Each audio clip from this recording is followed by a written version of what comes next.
Hi, I'm Michelle Wynn, the co-director of the Child Care Aware of Northwest Arkansas Agency. Today we're talking about how we believe in the value of partnership in our community. Our speakers, they're going to highlight working and investing in care of early education, how important it is to work together, which this is going to be our future workforce of tomorrow, that we can all work together and help our future children. More than 2/3 of American children have all available parents in the workforce. This creates a need for quality and affordable services that ensure kids are safe and well cared for during the workday. Child care plays a critical role in supporting economic growth. The cost and availability of child care impacts career decisions. When parents can find affordable and safe child care, they are more likely to enter and remain in the workforce.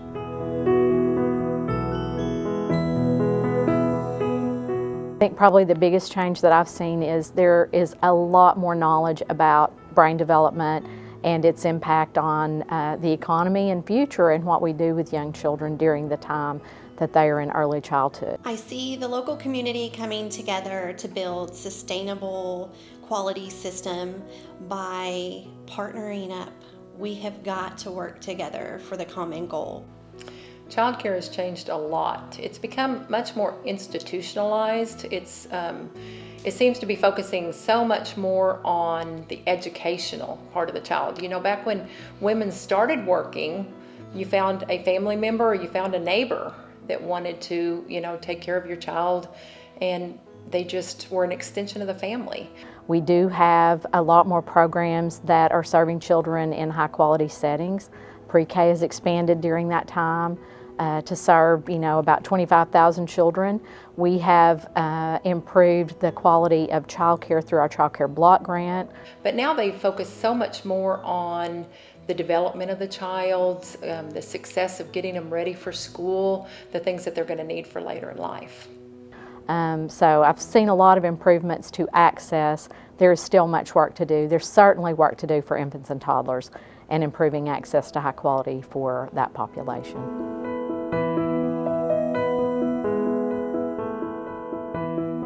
So we have a 3-year-old little boy, and as a parent, the facility I'm looking for is someone who doesn't have high turnover. So employees that are there with the daycare long term is really important to me, because that shows that they take care of their employees and hopefully they're going to take care of my child. Cost is really important. Location is also really important, and then the flexibility. So the hours that they open, are we allowed to do early drop off? How late is the facility open? Things like that. That's what's important to us. So when looking at a child care facility, there's several different factors that my wife and I took into consideration. Some are very obvious. We want it clean and convenient location geographically to our work and our home. But upon further education and research into facilities, it became apparent to us that we wanted more than just a clean, safe environment so that we could be at work or wherever we chose to be. It became more about having staff that could pour in and invest into our kids. It was about having qualified and capable staffing and enrichment. It's not just spending time, but actually pouring into the children, so that we were constantly surprised at the level of education and the engagement and the questions that our kids were asking us after we picked them up from home. And so knowing that we can check in with camera systems and see our kids engaging and acting and playing with their peers on a day-to-day basis was of a huge benefit for us. Also gave us that peace of mind knowing that the staff had some accountability. They were potentially always being watched, but also gave us and grandparents and those that were not local the opportunity to check in and watch our kids engage. Of course, they always act differently when we're not there, but also having that level of enrichment and that quality was super, super important for us.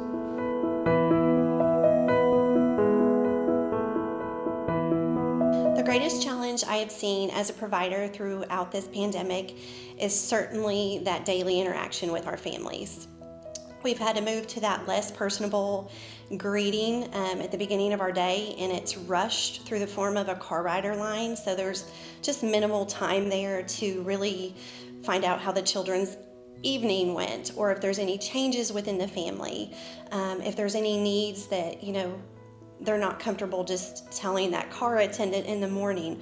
We've lost that personal touch. So again, early childhood care facilities that sort of operate on a co-op model for a variety of small and medium-sized employers can offer the same benefits the larger employers can provide at scale at their own facilities. So again, it wouldn't necessarily be at your workplace, but very close to your workplace for small and medium-sized employers to find affordable, or in many cases free childcare for their employees. And then last but not least is obviously, given that there is an affordability challenge for middle and higher income families, it's very important from a public policy perspective to provide direct subsidies for childcare, either from federal perspective or a state perspective. The largest challenges during this pandemic for providers, it's really been threefold. There was that first initial wave where everyone was just scared. They were panicked. How do I take care of myself? How do I take care of my family? And continue to be responsible for the children that you have a commitment to, the families you have a commitment to. We had providers trying to decide whether to close down. And then we had family child care that are allowing people inside their homes. They had that worry of bringing the pandemic into their families and infecting their families. Then after they got past that, then there was that wave of everybody starting to work from home, working remotely. And so children were being pulled out of child care facilities either because parents were worried about keeping their children safe, or simply just saving in finances. So all of a sudden we found all these providers, centers, and family daycare homes that didn't have their tuition coming in, couldn't pay their bills. As far as I'm concerned, though, the last part has been the hardest part. Just keeping up with the processes and the policies, and how do you allow drop-off and pickup safely? How do you wear personal protection gear with an infant that you're supposed to be showing them your facial expressions and language development and all those kind of things? And then the cleaning. Oh my goodness, the cleaning has just been so advanced and so much more than what providers could have ever expected. And how do you clean when that extensively when you're talking about children who share everything, toys, hugs, and germs, and at a time that they can't even find a lot of the cleaning supplies. So those have been a lot of the challenges during this pandemic. It takes furthering their education. It takes just the experience and the guidance that they get through trainings. Without a phenomenal team, our centers are not going to be that great. We might be making minimum licensing, but to go above and beyond that, definitely we need funding to push our people along and to get them the proper training that they need.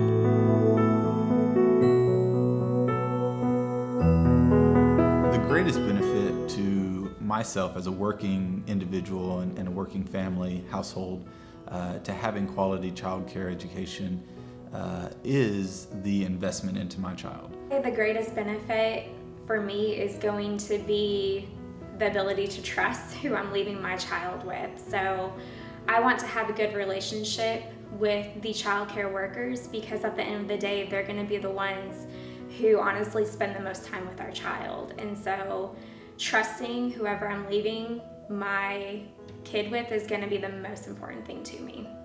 With all of the hopes and dreams that we aspire our children to accomplish, that framework, that scaffolding starts at the development years, the 0 to 5, where the personality is formed and their aptitudes and their socioeconomic outlie starts in childhood education. And so knowing the social and emotional side as well as the cognitive developmental side is being incorporated into what our children think is just playtime is important to me, so that I know that they are not only capable and adequate and prepared to jump into the school system, but they have started the formative years with a great, strong foundation into developing into the individuals that they'll become.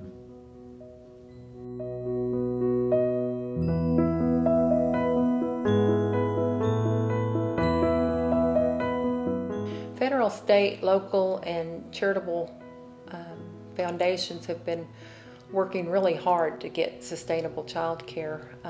The CARES Act was a huge thing that the state sent down, and they paid for the maintenance grant, which helped offset the expense of having all the maintenance, the cleaning supplies, the personal protection equipment that providers and centers had to buy. They also have the deep cleaning grant that's available for anybody that's been exposed to COVID. They'll come in and clean and reimburse for that. The essential workers tuition assistance was huge. That got a lot of people, the frontline workers that had to work. It got their tuition paid for and brought a lot of people back into the child care, children back into the child care facilities and with their tuition paid for. And of course, currently they've got the supplemental voucher assistance that's helping with tuition. We had charitable places that were giving us cleaning supplies when you couldn't even find them. They were buying them in bulk and giving them out. Grants, philanthropy groups that are giving out all kinds of things to help providers stay in. We actually, our association lost over 7 homes because of the expense of the pandemic. And so this has helped continue providers in the field to where they can continue to provide the care.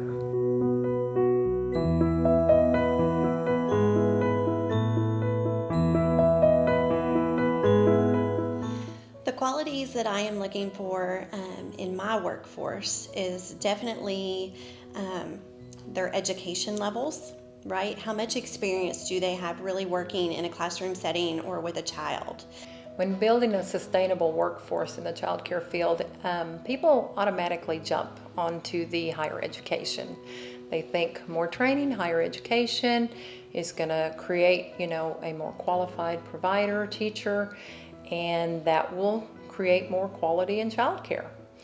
Makes sense. Higher income families, it's very important from a public policy perspective to provide direct subsidies for child care, either from federal perspective or a state perspective, so that more families can find affordable child care facilities to send their children to, and that we can keep our labor force working and people are not having to make the difficult choice between working and looking after their children when they're much younger.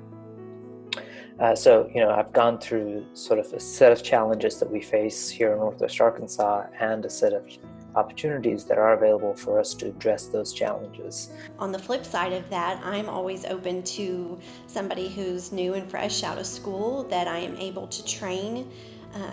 Some of my best, longest early child care education workers are the ones that I got right out of the gate and I was able to grow and give those tools along the way. Obviously, I want to retain my team, and I think retention is key. However, when a person gets their credentials, they realize that they are working in a field that makes very low income. So they'll move on. We saw it when I was a director at Head Start. They were forcing teachers to become have bachelor's degrees. The minute they would get their bachelor's degree, they would go on to the higher education because there's where they could make more money. They could get their benefits, paid days off, they could get retirement, health insurance, all the things that aren't available in the early childhood fields. With that, I've got to have competitive benefits, and that's going to be insurance, that's going to be vision, dental, 401k, reduced child care, and then some funding to advance their professional careers, right? So I like to put mine through their CDA, or if they're going for a bachelor degree or even a master's degree, I want to be a piece of that with them. And so that is what I'm looking for. With the research showing that birth to 5 has such a high impact on later in life, it only makes sense that we're going to have to find a way to invest in compensating early childhood professionals for the job that they do. They need to be compensated and shown that they're valued, respected. They need the benefits that everybody else is able to have with health insurance and paid days off. They need a retirement plan. We just need to show them their value.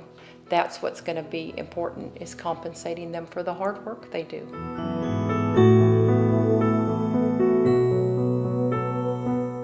So COVID has affected a lot of people. I'd be really surprised to find one person who hasn't been impacted by COVID. So we actually found out that the state released money to essential workers regardless of income, which was huge because my husband and I are in that income where we never qualify for anything, but we barely make it. We scrape by because we, just like everyone else, we have a mortgage and daycare. And so we were very fortunate to find out that we were accepted into that because my husband is an essential worker. And at the end of the day, really everyone wins in that situation because the daycare is still getting their full amount. And as a parent, we are paying a portion of what we were. And so in that situation, we're able to give back to the community, which is something that we've actually planned on doing, and allows us to get ahead a little bit when we're not typically able to get into that situation. And so it has just been such a blessing for the community and for the state and the federal government to rally together and say, your child care is important and we need to find a way to support our child care, and that allows the parents to continue to send their kid because they know I'm getting help and I can financially afford it during this hard time. So COVID has introduced a whole new set of challenges when it comes to early childhood education. Obviously, there's a lot of smaller centers that either preemptively or as a result of children and staff members getting COVID had to shut down completely. In our personal experience, we were quite fortunate to make it until recently, where our center was able to stay up and running, and we're blessed by not having any COVID positive cases. Once that initial case happened, the owner and the director agreed that it was in the best interest of everybody to go ahead and shut down the entire center. Well, having multiple kids in that facility, it was very, very difficult for us, and so now we're having to sync our schedules and take partial time with mom and partial time with dad and kind of navigate this new uncertainty. But it also creates challenges, again, for the staffing in order to maintain the relationship with the staff that hopefully these centers have invested in so much time and training and experience into. They continue to pay those in employees and individuals. The director still has to make payroll every 2 weeks. And so that usually comes from the tuition checks of the parents. And so the COVID has just decimated an already struggling industry that didn't have the placement rate. We didn't have the physical spots available for all the children that really needed quality, high-level early childhood education. COVID just decimated that by closing so many other smaller facilities and posed a financial burden, even with the PPP money and other resources that were available, helping centers that did decide to close down or stay open continue making payroll when otherwise they saw a decreased number of involvement, parents pulling their kids out preemptively, things like that. Costs that they have shared in common between all of the early childhood care facilities, and very often these are small businesses paying individually for these services, but if they were to operate as a co-op and were to share services like accounting services, payroll services, HR services, health insurance services, that would reduce the costs to financials to early childhood care facilities across Northwest Arkansas, and they would be able to devote more of their financial resources towards providing better pay for their employees and providing better training for their employees. So that is one aspect, one opportunity that we have here in Northwest Arkansas, is to provide a shared pool of services, especially across accounting and HR functions, to these early childhood care facilities. The other thing that we could do to improve their viability, obviously, is that there are some childhood care facilities that have sort of a very long waiting list, and there are other childhood care facilities with the same quality ratings that don't have, are not full and could very much use 2, 3, 4, 5 more families. And so it's important to provide a matching service within Northwest Arkansas that shows parents where there are availabilities and allows those early childhood care facilities to find. I feel as a parent, whenever you decide that you need to enroll your child into daycare, is going to be letting go of control. So it's easy whenever you have that child at home, setting your own schedule, but really as a parent, you have to adapt to the school schedule and whatever they go with. That's what I told my child care workers, is that you guys set the schedule and I will follow it at home, because my kid is with them Monday through Friday. And it's tough to let go of that control, but once you do, home life is a lot easier. So there's several challenges that come with working families and trying to find quality early childhood education. And some of the ones that my family have faced is always obviously cost and the price of education. And that is something that initially, early on, was a major contributing factor. But the more that we were educated in the quality, then obviously you don't want to skimp on your greatest asset. And so the cost is one thing, but also, again, you're looking at the quality of the personnel. So staffing and their qualifications is something both that's important to me as a parent, but also these the centers, the directors, and the owners of these facilities constantly struggle with having to meet either the state's requirements or their personal goals for what their staff is, what their baseline standard for qualifications are. And in an industry that if you have much more than that, then you can get into the public school system as a teacher or substitute. And so that has a high turnover rate. And so that's a struggle as well. So finding that perfect balance of staff that are qualified, trained, experienced in that field, and who won't jump to that next level.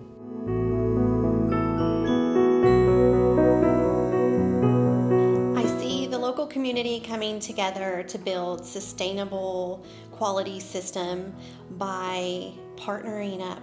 We have got to work together for the common goal. What I would love to see is just that collaboration where we are all helping one another in any way that we can. In various industries, I feel like we can educate our families. I feel like our families could obtain some financial support and further education so that it's a win-win for everybody. The child is successful when the family is successful, and that stress level goes down. And so with everybody partnering up, I feel like we can do that at a minimal cost, right? We could use our gifts and our talents in all those various areas to just impact everyone for the greater good.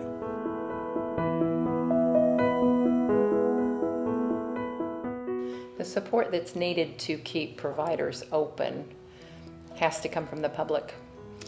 They need to push the legislators to make the changes, to invest and to take an interest in the early childhood field. We need philanthropy groups, charitable foundations, and whatnot to realize that early childhood education is so important, that those first 5 years make an impact in the remainder of their life. From then on, it makes such a huge difference in whether they're going to be successful in school, successful in whatever they choose to do in life. I feel that the support that I need to achieve this is definitely continued partnerships, right? Continued programs to benefit the early child care workforce. We have to have retention tools. We have to have training. We have to have scholarship type programs where they can go on and further their education. So that all boils back down to the financial piece of this. We have to have that to sustain in this industry. There's expenses that come from having a business that doesn't have the income coming in. So you need to educate yourself in the processes that it takes to become regulated and licensed. Look at the processes that it takes in the cities, in the states, to find out exactly what it's taking for these people to become a business and to be able to run their business, and then support them. There's a lot of investment that they go to make sure that their facilities are up to standards, are meeting all the regulations, and they go to a lot of effort for it. So support them by taking your business to them.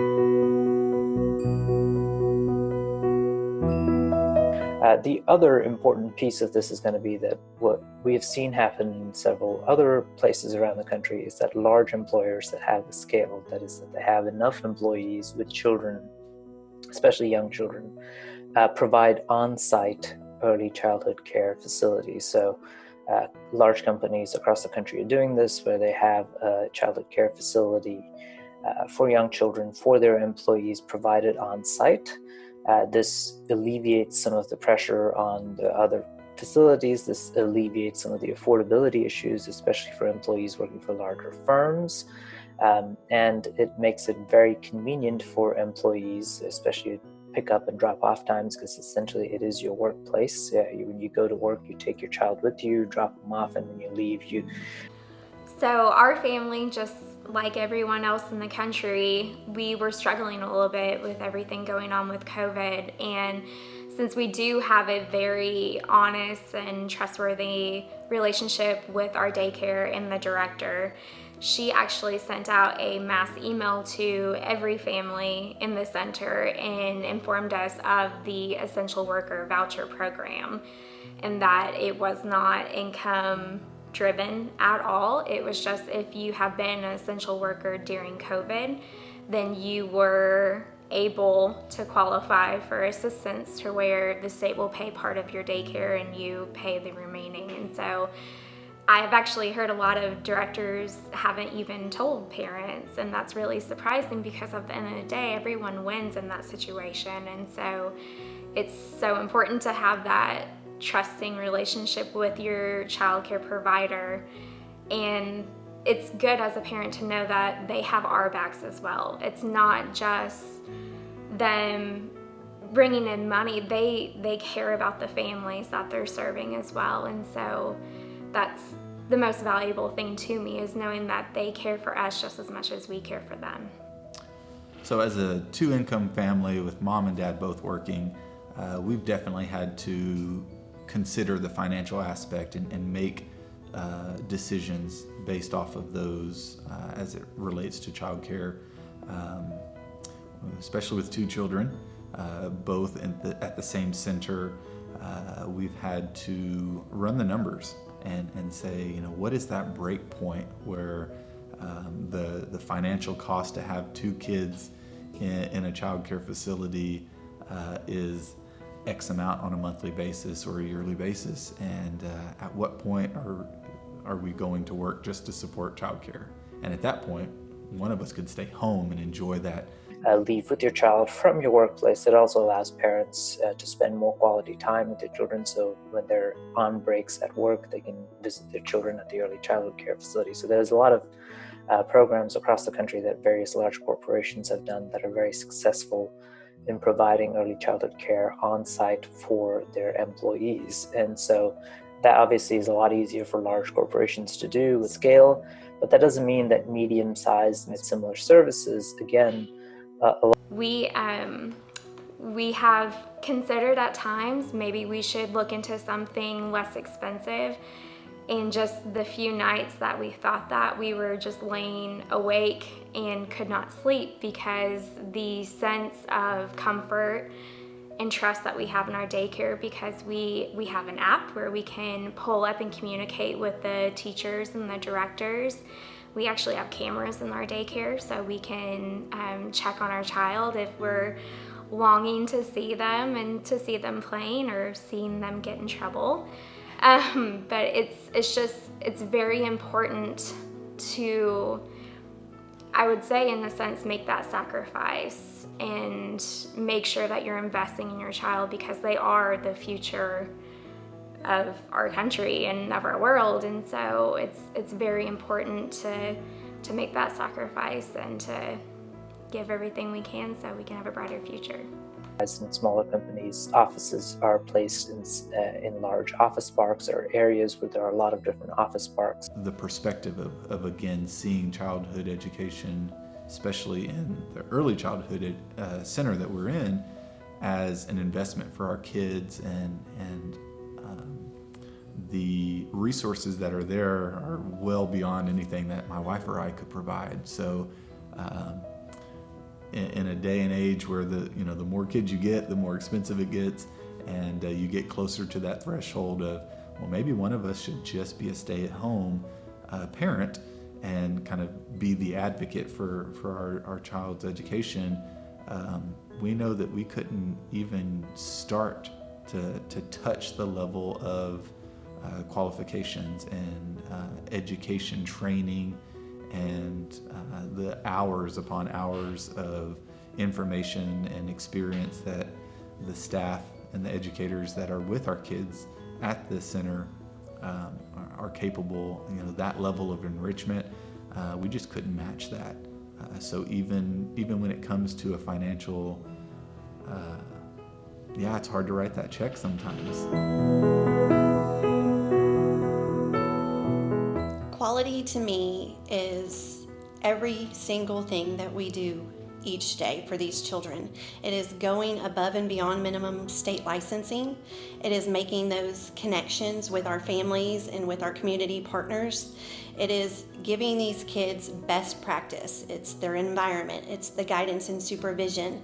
It's the setting and the sounds, the smell, the cleanliness of the building. It is all of those things wrapped into one, and that is what we strive to do each and every day. What is quality? Well, I can give you the easy answer. It's to go through the process of the state quality approval system, which with Arkansas is Better Beginnings. That's got levels 1, 2, and 3, 3-star ratings. Currently, they are piloting levels 4, 5, and 6. They take into consideration things like the staff qualifications, the physical environment, the schedules and plans, the health and educational development, and family involvement. All very, very, very important. But what I want you to know is quality is a feeling. It's the feeling that you get when you walk into a facility. It's the tone. Is there, happy, healthy, excited children having fun? Is there interaction between that child and that teacher that you can tell that there's that mutual respect and love?